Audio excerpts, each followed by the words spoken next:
Le projet de la rénovation du musée de Dar Si Saïd est un projet qui a visé à réhabiliter et à restaurer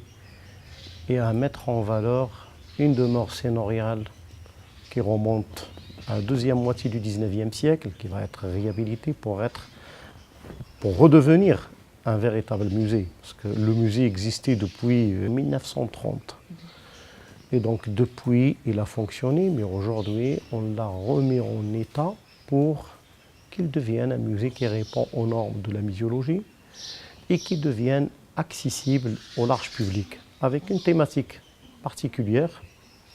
une thématique qui est mise à mettre en évidence et à mettre en valeur le patrimoine du tissage marocain dans son intégralité. Le musée est une vraie demeure sénoriale avec un jardin type andalou, avec des allées magistrales qui se rencontrent au milieu, des fontaines, des coupoles qui marquent l'extrémité de chaque axe central, avec à l'étage une vraie coupole centrale sbaïa, hein, et des chambres ou des salles d'apparat qui donnent sur cette coupole, des éléments architectoniques qui permettent de synthétiser l'art arabo-musulman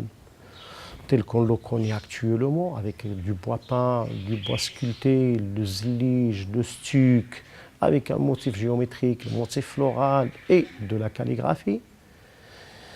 Des colonnes qui viennent s'ajouter, mais qui sont fabriquées in situ et non pas des colonnes en marbre à l'image des colonnes qu'on a vues à Dar el-Bacha. Donc cet élément architectural a été réhabilité bien évidemment pour présenter une exposition qui retrace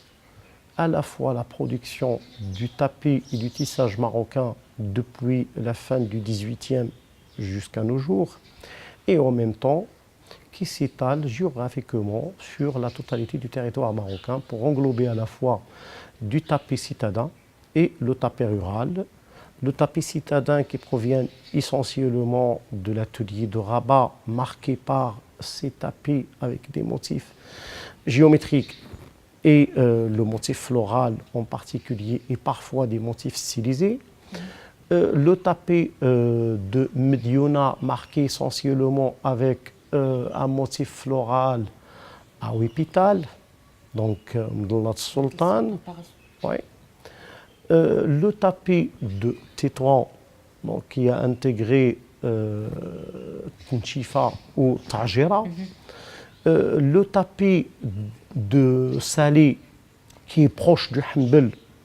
de Salé avec ses motifs linéaires, zonés, etc. Et à côté de ça, on a exposé également le tapis qui provient essentiellement du Moyen Atlas, de l'Anti-Atlas et du Haut Atlas, en plus du tapis qui vient des plaines de Chaouia, Chiadma, et le tapis qui provient de l'Oriental. Donc avec bien évidemment une ouverture sur la chaîne opératoire qui permettait de produire le tapis depuis l'extraction, si j'ose dire, de la laine, depuis la tente de la laine, jusqu'à la phase finale. Jusqu'à la phase finale, on obtient un fil fin parfois et parfois grossier, donc en fonction de la nature du tissage et en fonction de la nature du tapis qu'on veut réaliser et de la région dans laquelle on se trouve. Donc en plus de ça, on a intégré dans ce parcours un certain nombre de bornes interactives, plus des projections qui permettaient de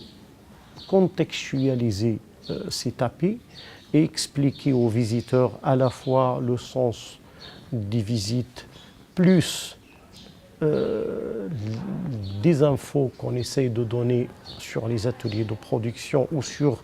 la manière avec laquelle la femme a travaillé pour réaliser un tel ou tel élément. Donc c'est une exposition, comme ce que je disais, thématique, unique de son genre au Maroc, pour le moment, une exposition qui permettait de mettre en évidence un produit phare de l'artisanat marocain qui a été mis à l'oubli, qui a été oublié jusqu'à nos jours, avec une volonté d'exposer à la fois un patrimoine matériel, immatériel bien évidemment. Immatériel, c'est essentiellement dans la gestualité, dans les chants qui accompagnent la production, dans les matériaux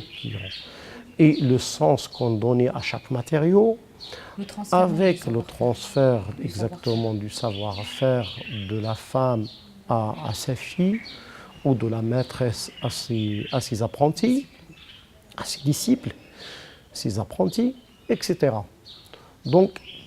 cette expo, en fait, vient pour compléter un peu le travail qui a été entamé par la Fondation nationale des musées dans les autres sites,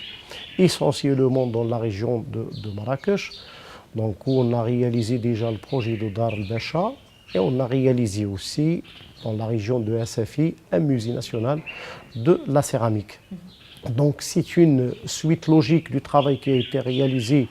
à Rabat, à Tanger et maintenant à Marrakech, et une étape essentielle dans la politique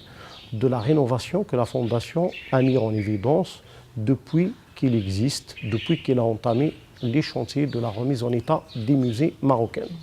C'est une exposition qui rend hommage à ce savoir-faire ancestral, mais qui accompagne également ce tissage et ce tapis par d'autres métiers, à savoir le brocart, les bijoux, les objets d'apparat masculin. Donc l'intérêt de l'exposition est d'accompagner le visiteur dans son expérience muséale, en lui donnant des clés qui va lui permettre de comprendre et de saisir ce savoir-faire en sortant avec une idée qui démontre en fait la richesse de ce savoir-faire. Donc nous avons en fait deux grands types de tapis, le tapis citadin et le tapis rural. Le tapis citadin traditionnellement tissé à Rabat, Médiouna et Salé, et le tapis rural qui est tissé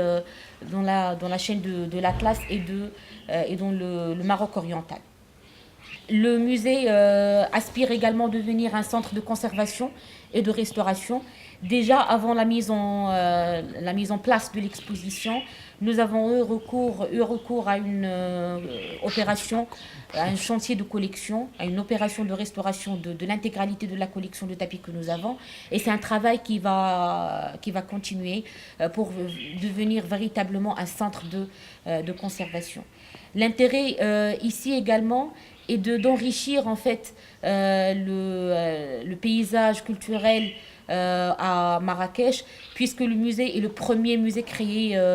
dans la ville. Nous accompagnons le visiteur pendant toute son expérience à travers deux expositions, une exposition permanente que nous avons présentée et une exposition temporaire qui met, elle, l'accent sur les nouvelles créations contemporaines, toujours en restant en liaison avec le savoir-faire ancestral du tapis. Nous avons également mis l'accent sur le bâtiment en donnant des informations sur ce véritable écran de ce savoir-faire architectural qui se transmet de